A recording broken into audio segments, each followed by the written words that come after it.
Back in 2021, I was doing rideshare full-time, mostly nights. I preferred the quiet, and honestly, the late-night passengers tipped better. It had its ups and downs, but for the most part, it was uneventful. Until one Sunday night in early spring. It was a little after 1 a.m. when the ping came in. Pickup from a small gas station on the edge of town. Not unusual, though it was kind of late for that area.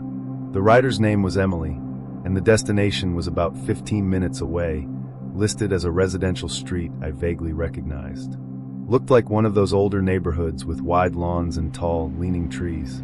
I arrived at the gas station within 5 minutes. It was mostly dark, only one of the overhead lights still working. The station itself was closed, but the pumps were still lit. I didn't see anyone at first. I double-checked the address and the name. Then I noticed her. A woman in a yellow dress, standing near the edge of the lot, just beyond the reach of the light. She wasn't looking at me. She was standing still, facing the road, almost like she was waiting for someone else.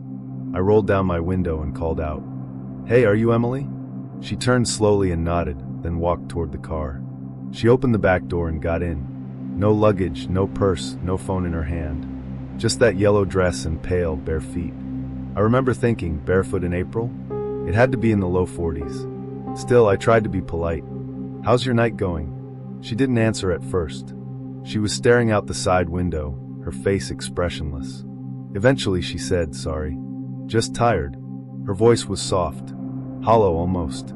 I nodded and started the ride. The route took us through a wooded stretch just outside town. No lights, no houses, just trees and the occasional mailbox. I could see her faintly in the rearview mirror. She didn't take out her phone or adjust the AC or anything. Just sat there, still.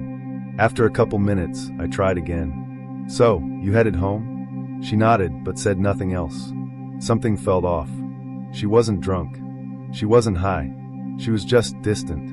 We kept driving in silence. About halfway through the ride, I noticed something strange on the GPS. The route had changed. I hadn't taken a wrong turn, but now the destination was a few blocks away from where it originally showed. The street name was similar, but not the same. I glanced back at her. "Hey, did the destination update? It says you're going to Walnut Street now, not Willow." She didn't look at me, just said, "Yeah, that's right." We kept going, but I started to feel wrong. My skin prickled, like the temperature in the car had dropped a few degrees.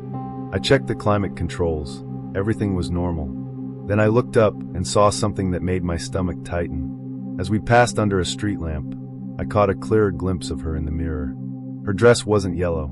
Not anymore. It was faded, stained in places, dark patches down the front. Like old, dried blood. Her hands were folded neatly in her lap, but they looked dirty.